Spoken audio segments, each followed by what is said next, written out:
خۆشەویستان و ئازان ئەو کاتان باش لە بەرنمێکی دیکەی تایبەتدا لە بابەتێکی تایبەت مژاری ئەم جارەمان دەست درێژەکانی پەکێ بۆ سەر هێزێکی یاسایی کە ئەویش پێشمەرگەیە کە چۆن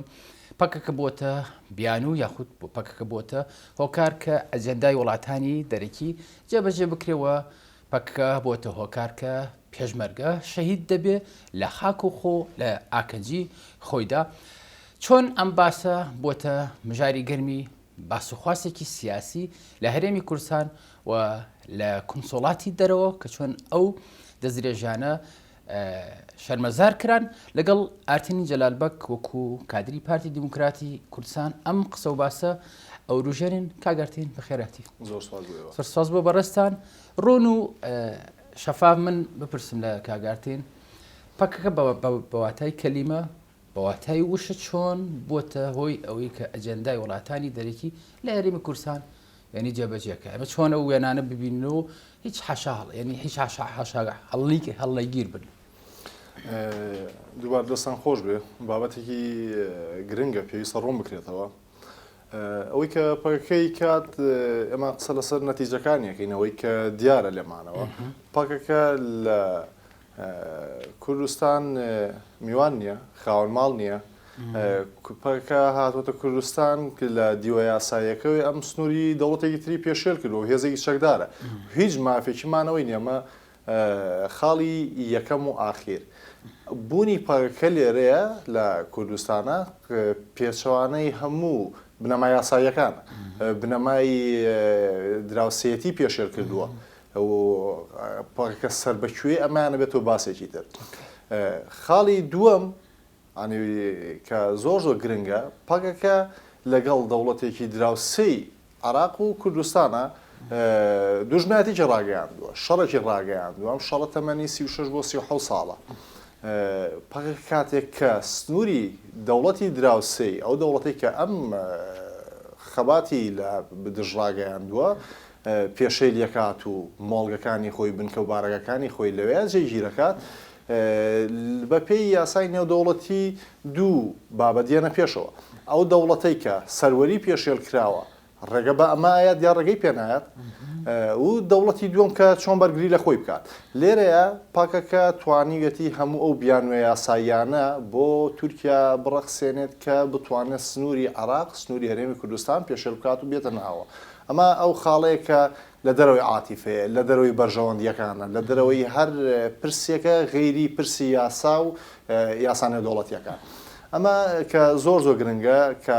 وا بکەین خەڵک لەم ڕاستیە تێبگات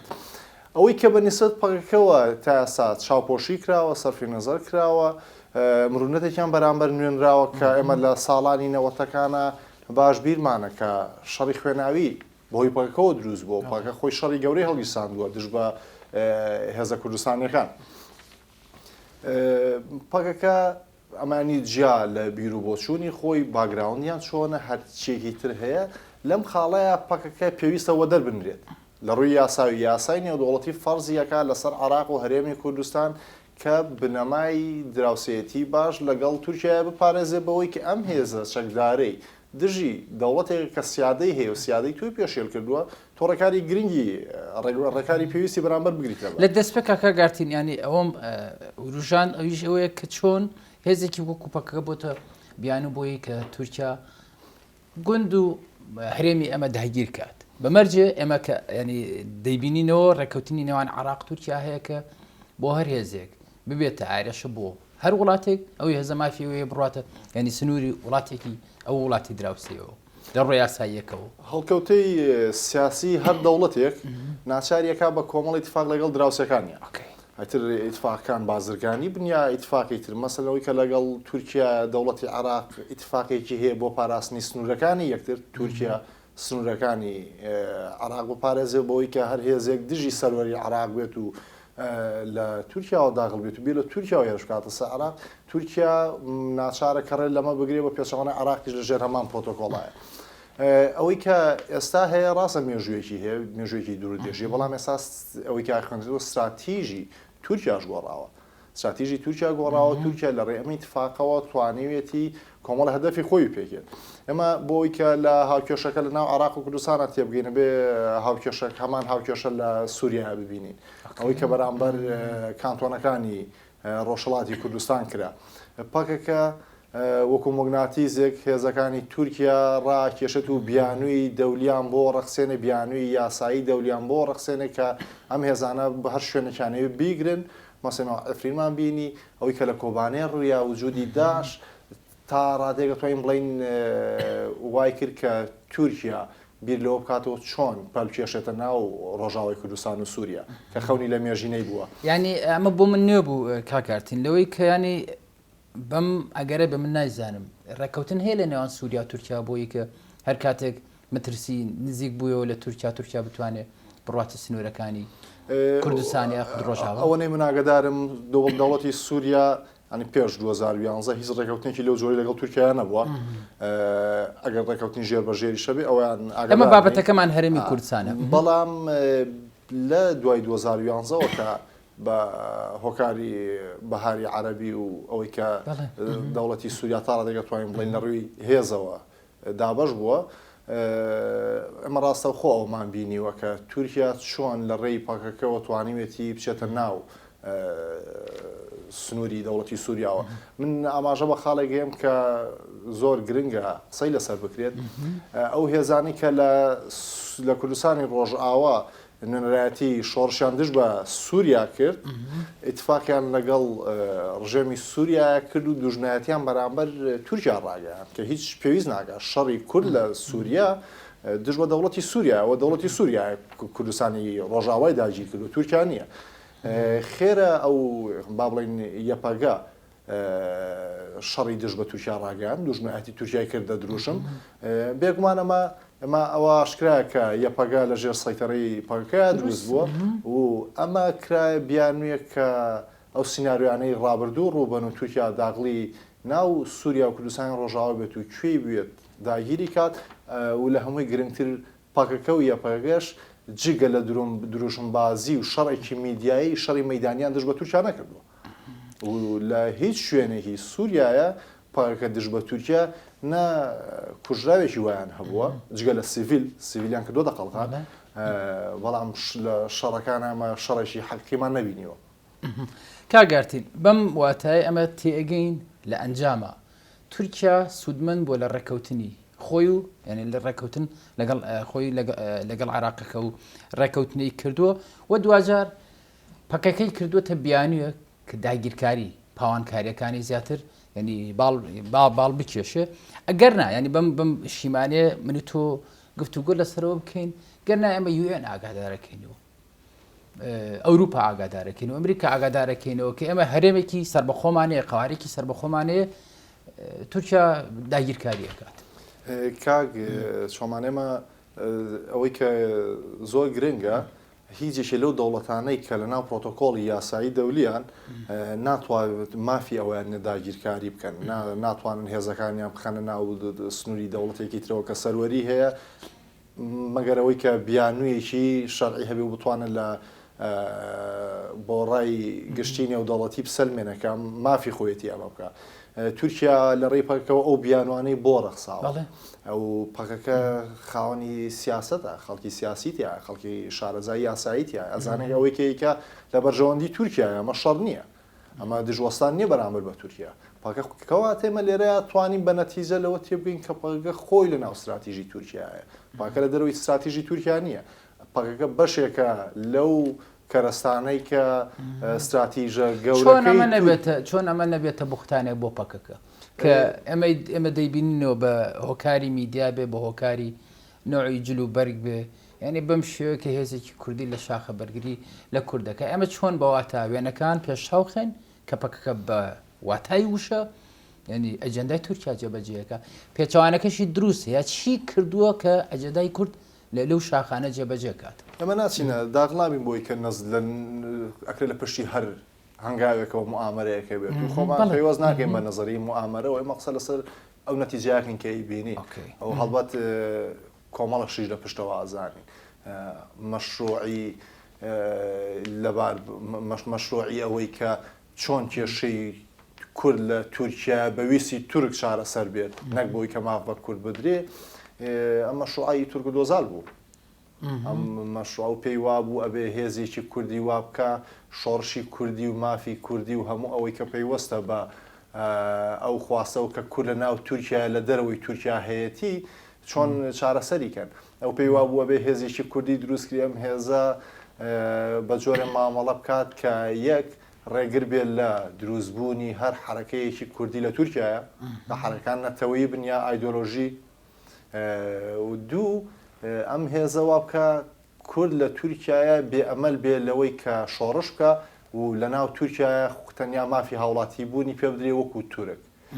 ئەم مەشروعی بۆ من نامە و بابەوە کە ئەم مەشروعی تورک و ئۆزال وە پەکەی لێ دروست وەیە نە بەڵام ئەم بیرۆکەی لە ناو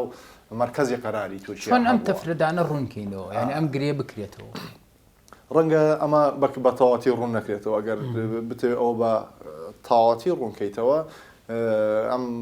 بابەتە ئاچێتە ناو میدیاوە کاسێتە ناو میدیاوە تو دەست بۆ کۆمەڵە مەلەفی ئەستیارەبەی کە زۆریان مەلەفی هەواڵگرین کە اختصاصی من نییە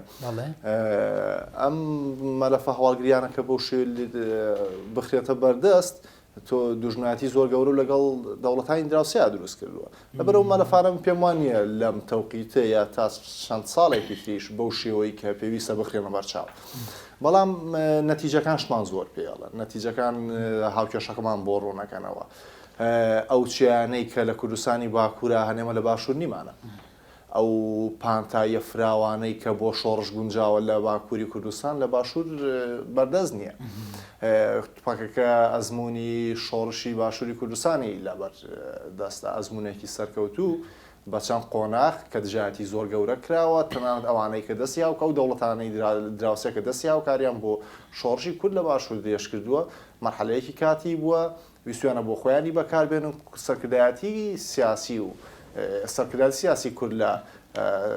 قۆناغی شۆڕشا چۆن مامەڵی لەگەڵ ئەمانە کردو چۆن توانێتی بەشێک لە هاوکارەکانی ئەوان ئیسفادە لێ بکات و لە بەرامبەرە پارچەکانی تری کوردستان نەخاتە مەترسیەوە زۆر جار مەست باز لەوە ئاکرێت کە یەکێتی پارتی لە سەردەمی لە قۆناغی شۆڕشە پەیوەندیان لەگەڵ ئێرانە هەبووە یا پەیوەندیان لەگەڵ سووریا هەبووە یا پەیوەندیان لەگەڵ تورکیا هەبووە ئەم پەیوەندیانە کە هەبوون ڕاستەخۆ لەگەڵ دەوڵەتەکان ناکرا بەڵام هێزێکی وەکو پارتی کە ئەو کات دروست بوو یا دروست کرا دوجار لە نێو لە ڕۆژهەڵات هەبوو بەڵام دامەزراندنەکەی بردە بەغا لە بەغدایە لانی حیزبێکی وەکو خۆی پۆینتەکە یەک ئەوەی گرنگە کورد لە باشوور لەگەڵ هەر دەوڵەتی لەو دەوڵەتانە ئیتفاقێکی هەبوو بێ ئیتفاقی لەسەر حسابی کوردانی ئەو وڵات دەوڵەتە نەبووە عنی مەسەلەن کورد بە با بڵێن لە قۆناغێکە سەرکردایەتی شۆڕشی ئەیلول پەیوەندیەکی لەگەڵ ڕژێمی ئێرانە هەبووە پەیوەندیەکەی لەسەر ئەساسی ئەوە نەبووە کە شۆڕشی ئەیلول چۆن دژی مافەکانی کورد لە ڕۆژهەڵاتی کوردستانە وەستێ لە نەتیجە ئێمە وا دەبیننەوە ئێمە نێو قسەکان و کاگارتین ببوورە لەوەی کە ئەگەر شۆڕشی ئەیلول پەیوەندیەکی هەبوو بێ لەگەڵ ئەگەر نا کە پەیوەندی هەبوو لەگەڵ ئێرانە هاوکاری سەربازی دیبلۆماتیکە وەرەگرت دوجار لەسەر بۆ بەرژەوەندەکانی باشوور بوو و لەگەڵ پچرانی بەرژەوەندەکانیش لەگەڵ پشترانی بەرژەوەندەکانی بەرژەوەندی عراقیێران کەوتە مەترسیەوە دەرەن سەرکە کاک جۆمان ئەساسی ئەو بەرژەوەندیە دوژمنەکەم دۆستمە ئەمە لەگەڵ دەوڵەتی عراقیە لە شەڕاوی دوژمنی سەرەکی ئێمە ئەو بووە ئەگەر دەوڵەتی ئێران دۆستی ئێمەش نەبوو بێت دوژمنی دەوڵەتی عراق بووە لەسەر ئەو بنەمایە مەتوانی ومانە چۆن بڵێ ڕێکەوتنێک لە نێوانمانە هەبێەوە ئێمە بەشێک لە هاوکاری لەوان وەرگین ئەوانیش لە نەتیجای لە شەڕی ئێمە سوودمەند بوون بەڵام ئێمە شەڕەکەمان بۆ ئەوان نەکردووە ئەمە خاڵی جەوهەریە بە درێژایی ئەم 34 ساڵە کە پەکەکە دروست بوو یاخود ئەم 30 ساڵە کاگارتی یعنی ئەمێ ئەوە بابەتەکە کۆکەمەوە نەتیجێک لە بەڕێستان وەرگرم ئەویش یعنی کە شۆڕشی ئەیلول کرا دنیا ینی دنیای دەستکەوتی بەدەستهێناوە تا ئێستا ڕێکەوتنی ئازای ئازارە ناچارکردنی عراقە بە پەکەکە چی بەدەستهێناوە نەکەوینە غەڵەتێکەوە شۆڕشی ئەیلول ئەو شۆڕشانی کورد لە باشوور کردوویەتی بەو پرۆسە چەکداری پەکەکە بەراوردی ئەمە تاوانە بەڕای من بەڵام ئەوەی کە پەکەکەی کات ئەمە تەنیا وەکو نمونەیەکی نامەوە کە شۆڕش بەم جۆراکە بەڵام ئەوەی پەکەکەی کات چییە ئەمە بگەڕێنەوە بۆ ساڵانی پێشوو کە ڕێکەوتنامەی ئاشتی لە تورکیا واژۆکرا ڕێکەوتنامەی ئاشتی کۆمەڵە دەرفەتی ڕەخسان پێشەکە ئینکاری بوونی کورد دەکرا وەکو نەتەوە وەکو ڕەگەز لە تورکیا نەکردان بە بوونیانرا لەو کاتەوە تا ئێستا تەلەڤیزیۆنێکی کوردی لە تورکیا بوونی هەیە ڕەنگە ئەمە قسەیەوە لەسەر لەو بۆعدەوە سێری شتی تریش بکەین کە تورکیا هەدەفی خۆی پێکێت بیلفعل هەدەفی خۆی پێکێت بەڵام لە نەتیجەی ئەمەکەم هەدەفی خۆی پێکێت تۆ لانی کەمی مافێکە وەرگتۆ کە پێشتر نەتبووە کە ئیسپاتی بوونی تۆ کاوەکو نەتەوە ئیسپاتی بوونی کوردەکە لە ناو تورکیا وەکو نەتەوەیەکی جیا لە تورک زمانەکەی جیایە ئەم پرۆسێ درێژ بووی بۆ ئەوەی کە هێزە سیاسیە کوردیەکان ئەگەر با بڵین شعاراتی نەتەوەیشان هەڵناگرێت بێ دەرفەتی تازیان بۆ بڕەخسەکە ممارەسەی سیاست بکەن لە ناو تورکیایە ئەو لە ناو ژنگەیەکی دیموکراسیەکە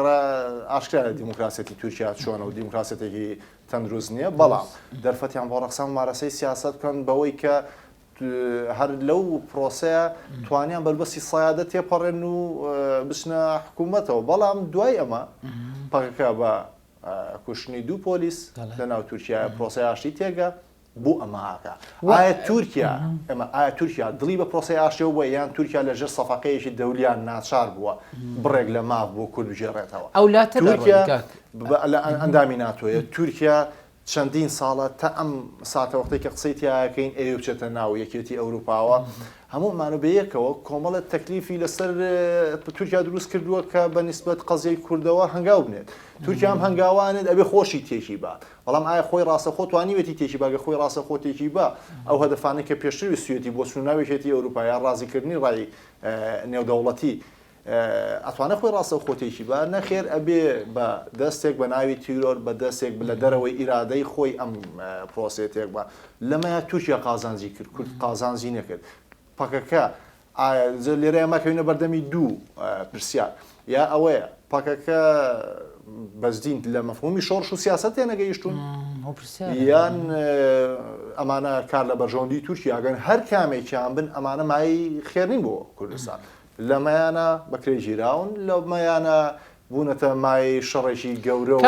پرۆسەکان لە کورد بەڕێستان ینی ئەولاتر چوون واوەتر چوون لەوەی کە ئاماژت بە خاڵێکی گرنگە کە پەکەکە تەنها مەترسی و بیانونۆ نییە بۆ ئێران بۆ تورکیاکە بێتە هەرێمی کوردستان بەڵکو لە باربەری هەشتا کورسی هەدەپەیە لە باکوور کە بەدەستیە ناو لە باربەری ئەو جەوە دیموکراسی بوو کە کورد وەکو مرۆڤێک ممارەسەی ئەو شتانە بکە کە خواکردن کە پێیدرا پەکەکە ینی واوەتر چووە لەوەی کە ئابڕووی کورد وەکو هێزێکی سیاسی ینی خراپ پیشان باە خودت خراپگوێنەی کرد لە دزینی مناڵەوە لە تیرۆرکردن لە بازرگانیکردن بە مادی بوو ینی کۆی وێنەکانە و توانیوێتی وەکو یاریەکەوە وێنەکان گۆشەکانمان لێ تێک بات کاک شۆمان هێز ئەگەر باسی هەدەپە و شخصی بەڕێ سەلاحەدین دەمیرتاش بکەین کە ئێستا لە زیندانایە ئەم هێزە کوردیانە پێشتر تەجروبەیەکیان لە ڕەتفعلی لەگەڵ ڕەتفعلی پەکەکە هەیە بەرامبەر هێزی تری کوردی لە باکوورە چەندین سەکردیان تیرۆر کردووە چەندین هێزیان بە شێوازی جیاجیا کە لە سەروبەندی سەر هەڵدانیانە لە ناویان بردوون هەموو تەجروبانەوەنەوە مێژوو خەڵک گەرویستی توانێت بیخوێنێتەوە بە دوایە بڕوات ئەمان لە ژێر سەیتەرەی ئەوانیشانە بن لەیانە ترسن حەزەریان لێ یەکەن مەجبور بوون مجامەلەیان بکەن خۆ ئەم حەقیقەتانەی کە من باسیەکەم بێگومان هەدەپە باشتر یەزانێت زۆر باشتر لێ ئاگاداران بەڵام مەترسیەکانی پەکەکە لەسەروان کەم نین ئەمە ئەگەر لێرەوە بە ئازادانە بتوانین قسە لەسەر پەکەکە بکەین بۆ کوردێک لە باکوور بۆ سیاسیەکی کورد لە باکوور بۆ شێوەیە ئاسان نییە من دۆستم هەیە کە پێشتر گەڕیلای پەکەکە بووە برینار کراوە لە شەڕێکە ئەم کەسە لە ئیستانبول چارەسەر کراوە ئەمە مەزەلەیە دروست لە قەندیل بریندار بکری تورکیا بریندار بکە بەڵام لە ئیستانبول چارەسەر بکری ئەمە من بەسی من لێرە یەک خاڵە هێزە کوردیەکان بە دەقیقی هەدەپە حەزەرێکی زۆر لە کاردانەوەکانی پەکەکە کە ئەمانەگە بەرەو پێشچن ئەمانەگە بتوانن مافی کورد لە تورکیا بەرەو پێش بەرن ئەوەی بەربەستە گەورەکە لە بەردەم میوانە پاکەکەیە تورکیا نییە ئەوە پاکەکەیە مەترسێت تورکیا ڕاستە خۆ سەلاحەدین دەمیرتاش تیرۆر ناکە بەڵام پاکەکە ئەتوانە بشی کوژێت و ڕوبەڕووی یاساژ نابێت و هیچ شکارێک نییە بەڵام تورکیا ئەو پەڕێتوانە زیندانی بکە ئەو پەڕێتوانێت لە ئیتارێکی یاساییە بیان و دۆزێتەوە تا ڕێگریان لێ بکە بەڵام پاکەکەمانە ڕاستەوخۆکات پێویستی بەم هاوکێشە یاساییانە نییە ئەو کێشەی لەگەڵ ئەویانە کە لە لیستی تیرۆرایە هەنی ئەمانە گرفتی گەورن لێرەیە کورد لە باکوور بۆتە قوربانی دەستی سیاسەتەکانی پاکەکە من چەندین دۆستم لە باکوور یا لە باکوور گشتاندنێک ینی تقریبا ئێمە ناتوانین بڵین لە باکوور لە باشوور لە ڕۆژهەڵات ئەوە ئەتوانین یەک باسییان بکەین بەڵام حسابی کاتەکەشەکەین من چەندین دۆستم هەیە لە باکوور خەڵکی ئاگا کوردی باشن خەڵکیەکەن نەتەوەی بوون لە خوێنیان نایە ئەمانە بە جۆرێکتر باسی پاکەکەن ئەمان پاکەکە لە ئیتاری کوردبوونی شانابین ئەمان لە ئیتاری مرتەزەقە بوونی شانایانبین ئەمان پێیان وایە ئەو خزم و کەسەیان کە مناڵ بوون لەبەر هەر هۆکارێک ئازیەکی ماڵەوەیە بارگرانیەکە یاڕفێنراون پەیوەندیان کردەوە پاکەوە ئەمانە دواتر کە بە شێوەی لە شێوەکان توانیوانە کۆنتاکتیان لەگەڵا بکەن و قسەیان لەگەڵا بکەن ئەسڵەن ئیش لەسەرکراوە کوردیشیان بیرچێتەوە لە چیا دیراسەیەکی تورکیا نەدرێت ئەمە مەهزەلەیەکی بگەینە ئەنجامێک پەکەکە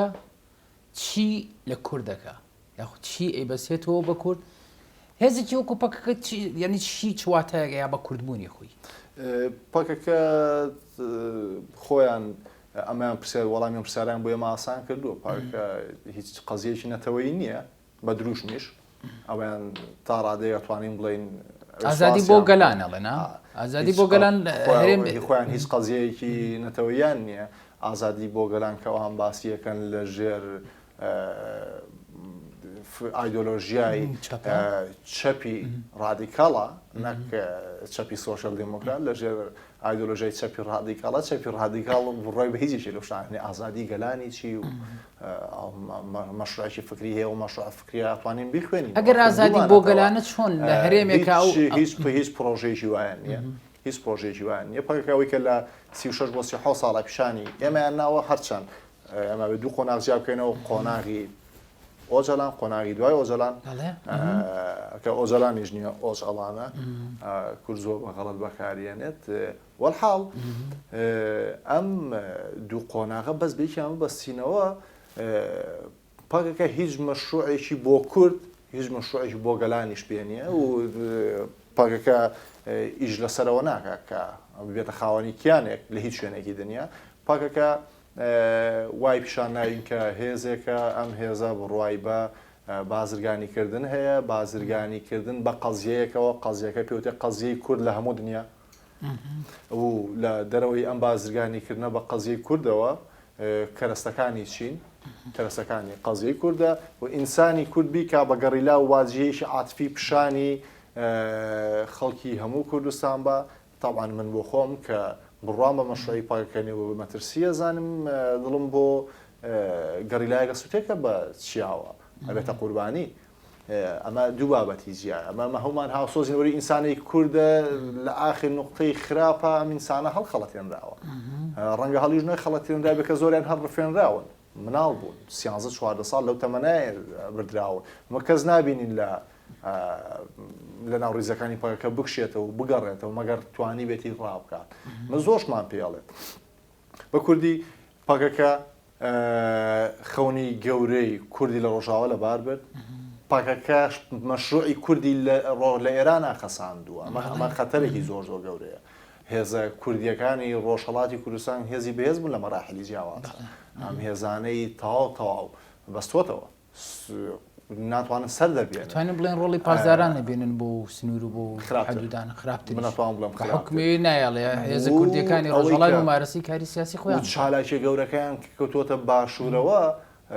یەک نوقتەیە لەبەرەوەی باشوور قەزیە نەتەوەییەکەی قەزیە نیشتیمانیەکەی لە چاو پارچەکانیەتی کوردستانە زیاتر بەرەو پێش بردووە ئەمە ناو عێراقا خاوەنی قەوارەیەکی فیدراڵین ئەم قەوارە فیدراڵیە لە دەستورە ئاماژەی پێکراوە کورد کۆمەڵێ مافی نزیک لە سەربەخۆیی بەدەستێنا و مارەسەیەکات ئەمە بۆ تورکیا مەترسیە. بەم واتە کاگارتین ئێمە ئەگەینە ئەنجام وەکو دەرەنجام ئەمەیە کە هێزێکی وەکو پەکەکە ئانارشیانە ئیشەکە و هێزێک لە باشوورە ناسیۆنالە لە ئیشەکە کەواتە ئەو ئەجەندای خۆی تەطبیقیانی جێبەجێەکە لە هەرێمی کوردستانە لە شاخەکانە لە گوندەکانە. کاری پەکەکە دیارە بە نسبەت کوردستانیشەوە ئەو هێزێکە لە کوردستان ئایا هێزێکە ڕەوایەتی لە دەنگی گەلەوە وەرگرتووە هێزێکی خۆسەپێن لە کوردستانە حکم ناکات ئەوە پارتی نییە شەڕەکات ئەوە یەکێتی نییە شەڕەکات ئەوە هێزی پێشمەری کوردستانە ئەرکی بەرگریکردن لە خاکی کوردستانی پێستێراوە لە مەنزومەی دیفاعی عێراقیە من ئەبێ ڕەخنێ لە بەشێک لە قیادەی یەکێتی بگرم کە زۆر جاریانێ وە ئانێگە مڕوونەتیش بنوێنن مەسەلە من لە وتارێکی بەڕێز مەلا بەختیارە ئەوم خوێندەوە کە باز دەوە کە پارتیە بێ پش و درێژ بێ نەخێرەوە پارتی نییە قەرار لە مۆزوعایە هیچ پەیوەندێکی بە پارتیەوە نییە ڕاستە بخۆ ئەوەی کە هەیە قەزیەیەک ڕەتی بە هەرێمی کوردستانەوە هەیە قەزیەکە ڕەتی بە هەرێمی کوردستانەوە هەیە واجبی عێراقە سیادەی خۆی بپارێزێت پێش هەرێم و دواتر ئەوە حکوومەتی هەرێمی کوردستان و ئەو مؤسسانن کە تایبەتمەندن بە بەرگریکردن لە کوردستانەوە کە ئێمە وەزارەتی پێشمەرگەمان هەیە بۆ بابەتە ئەو کەیسێنێ ڕەتی بە حیزبێکی سیاسیەوە ینی کە دەڵێن 6 پێشمەرگە شەید بوو لەجێ بڵێن 6 پێشمەرگە شەید بوو بڵێن 6 پارتی شەید بوو ئەمە لۆژیکی حکومڕانیە کە هێزێکی وەکوێکی هێزەکانی ئەو بیرۆکەیەکی خێڵەکێکە نابێ وابێت ئەو ئێمە لەسەر و بنەمای ئیش ناکەینەوەی کە ئێستا هەیە پێشمەرگەیەکە گەر بە ئایدیایەکێتی بێ بە ئایدیا گۆڕان هەیە حتا بە ئایدیای ئیسلامی بێت ئەوجا پارتی بێت ئەمان لە ئاخیرا پێشمەرگەی کوردستانن و هیچ جیاوازیەکیان نیە لە ئەرک و مافە ئەمە ئەبێ ئەو خیتابە بۆ شێوێ ڕاگیرێت ئەوانەکە قەرارە بیانێت لەو ڕێگەیەوەی ئیسفادەیەکی سیاسی پێنەوە مەترسیە ڕاکردنی پەکەکە لە مەسئولیەت یعنی پرسیارێکی کورد بەڵام وەڵام پێم باشە پرسیارەکە نەکەی پاکە لە ژێژ مەسئولیەتەکانیە ئەگەر وا بێ لە گوندەکانی هەرێمی کوردستان یعنی ئەوانی دیعایەوەکەن تورکیا ئازادەکەن تورکیا ڕزگارەکەن لە گوندەکانی هەرێمی کوردستان ئەمە مەهزەلەیە مەخی مەسەلەی ختابە مەختابێکی پۆپۆلیسیەکە ئەمانەیشی لەسەرەکەن ئەمە ئیشی ئەمڕۆیانی ئەمان دەمێکە خەریکی ئەمە و نەتوانم مژدەی ئەوە بەم کە خەڵکیان پێڵ نەخەڵەتێنراوە چونکە قەرارە خەڵکیان پێڵ خەڵەتا بێ کورد بە مەراحلی شۆڕ شاتێپەڕیوە هەمومان جۆرە لە حەماسی یاقی بوون و چەک هەڵگرتن و ئەوەمان هەیە ئەگەر پاکەکە لە ڕێ ئەم خراپەوە توانی بێتی تەسیل لەسەر دەرونی و عقلیەتی مجتەمەعی کورد لە هەر چوار پارچەی کوردستان بکات پاکەکە ئێستا بوو خاوەنی 5 بۆ 10 میلیۆن گەڕیلا بێکەن بە قسەی خۆیان نزیکی 10,000 گەڕیلایەن ئەم 10,000 گەڕیلایە عربیتایە تورکیتایە بەوانەوە توانیویانە ئەم ژمارە دروستکن و لە ئەو ڕقەمانەش لێ ئەدرێن بڵێ ئەمە کەیان دەکەێت دەیان بیسینەوە چەندێک کورد و کوردستانیان هاوسۆزی بەڵام لە هەمان کاتەکە دەیبینینەوە بۆ نمونە بارگایی بە هێزێکی وەکو پەکەکە لە هەرێمی کوردستان هەڵبژاردن نەکرێتە نا یەک کورسی نایێنێت تا ئێستا کورسێکیان نوێنەریان ئەو لە کوردستانە بۆی کە لە بەڵای پەکەکە ڕزگارمان بێت دەرفەتی سیاسیان پێدراوە و هەموو هێزەکانی کوردستان و پارتی یەکێتی وەگەوانیتر ماوەڵان لەگەڵ کراوە نیانە ئەمان ناتوانیوە لە ناو خەڵکا بن ناتوانین ناو خەڵکا بن بەڵام لە کۆتایی ئەوەی کە زۆر گرنگە قسەی لەسەر بکرێ 37 بۆ 36 بۆ 37 ساڵ شەڕی پەکەکە تورکیا چەند کوژاو لە هەردوولا هەیە ژمارەیەکی زۆر کەم ئەوانەی کە لە دەستی پەکەکە ڕزگاریان بوو گەڕیلای پەک بوون جا مەسئولیەتیان هەبێ خۆم چەندینیانم لێ بینیون حتا ئەوانەیان کە لە باشووری کوردستان نوێنەرایەتی تەفگەر و فلانەتی ساراکەن من لە ڕێی کۆمەڵی هاوڕێوە قسەی ئەوانم لایە ئەوان هیچ شەڕێکی ڕاستە خۆیان دژ بە یەک نییە کاگارتین من زۆر کاتم نەماوە بەڵام دواتەوەرە یاخود قسەمان دو پرسیارم لەوەیە کە پێشتر لە نێو قسەکان تا ئاماژت بۆیە کە هێزێکی ڕۆن هێزێکی وەکو یەکێتی کە بەڕێز مەلا بەختیار کە